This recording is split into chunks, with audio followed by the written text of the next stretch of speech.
Hey guys, it's me, Rich. History rarely announces when it's about to change.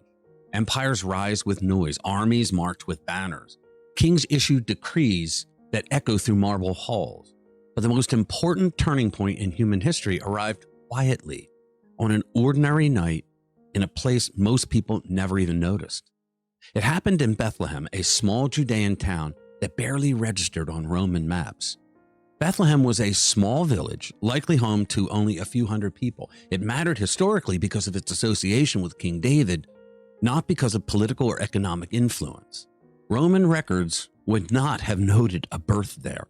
That omission is precisely the point. The Gospels do not place Jesus among elites or urban centers.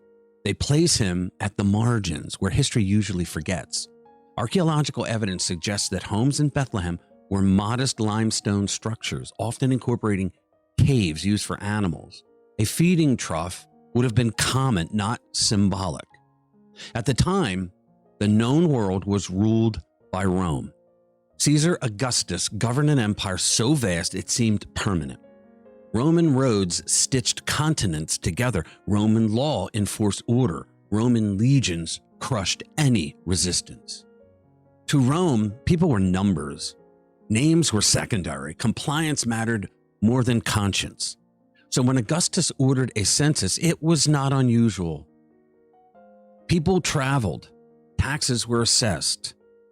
Power tightened its grip. It was all part of it. But one journey, recorded almost as an afterthought, would outlast every Roman edict ever written. A carpenter named Joseph left Nazareth and traveled south to Bethlehem because of his lineage. With him was Mary, young, pregnant, and carrying a burden that no census could measure. Bethlehem was crowded. No palace welcomed them. No official noticed them. They found shelter where animals slept. This detail matters. The most influential figure in history did not arrive in wealth, safety, or comfort. He arrived in vulnerability. That night, Mary gave birth to a son. She wrapped him in cloth and laid him in a feeding trough. There were no trumpets, no guards, no witnesses of status, only silence. Outside the town, shepherds kept watch over their flocks. Shepherds were not powerful men. They were not respected men. They lived on the margins. They were exactly the kind of people history usually forgets. You get the theme here? The announcement that no one ever expected came. The silence broke with light. An angel appeared to the shepherds, not announcing Rome's strength or Herod's authority, but something far more dangerous to power. A savior had been born, not a general, not a politician, not a ruler armed with violence, a child. The message was simple and radical. Good news of great joy for all people. Not for Rome, not for the elites, not for conquerors, for all people. Meanwhile, in Jerusalem, word spread. Wise men from the east followed a star. They did not seek Caesar. They did not look for Rome. They sought a king born elsewhere. Among the ancient sources describing the birth of Jesus, only one account includes the visit of the Magi and the star, the gospel attributed to Matthew. Matthew's account was written primarily for a Jewish audience living under Roman rule. Now, that context explains how Matthew's narrative connects Jesus to King David and emphasizes fulfillment of Hebrew prophecy. It frames events like the star as meaningful signals, not myths. In the ancient world, omens and celestial signs were commonly understood as markers of regime change. Roman historians, including Suetonius and Tacitus, wrote about such signs surrounding the deaths of emperors or the rise of new rulers. So when Matthew includes a star, he is not asking his audience to suspend reason. He is speaking in a historical language they already understood. The Magi were not kings, but scholars, likely from the East, possibly connected to Partha, Rome's rival empire.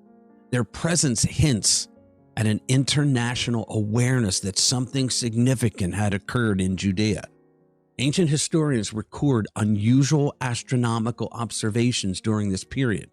While debates continue about the nature of the star, its inclusion reflects a worldview in which cosmic signs were believed to accompany world-altering events.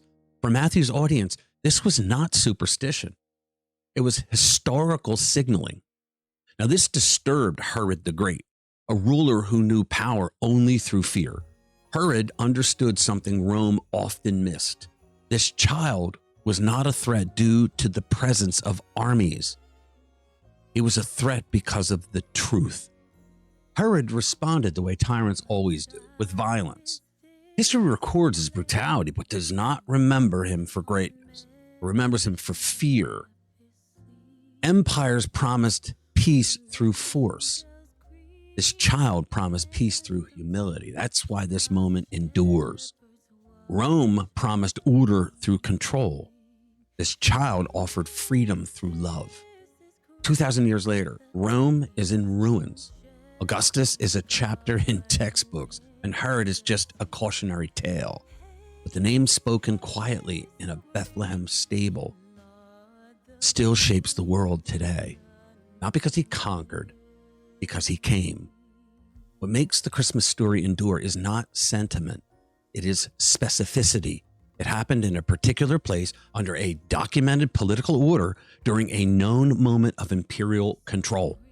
When the Gospels situate the birth of Jesus within the context of Rome, they are anchoring theology in history, making it so that Christmas is not a myth. It is not a fairy tale. It is actual history that unfolded in a real place under a real empire involving real people whose names survived because of what they witnessed. Christmas is not about nostalgia. It is about interruption. The moment when history stopped being about power and became about purpose. The night when God stepped into time, not to rule from a throne, but to walk among us and experience life the way we do. That is why Christmas still matters. It's why the story still endures. And that is why the quietest night in history became the loudest message the world ever heard. All right. Thank you for watching.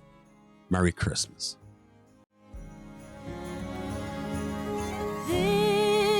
This is Christ the King, whom shepherds guard and angels sing.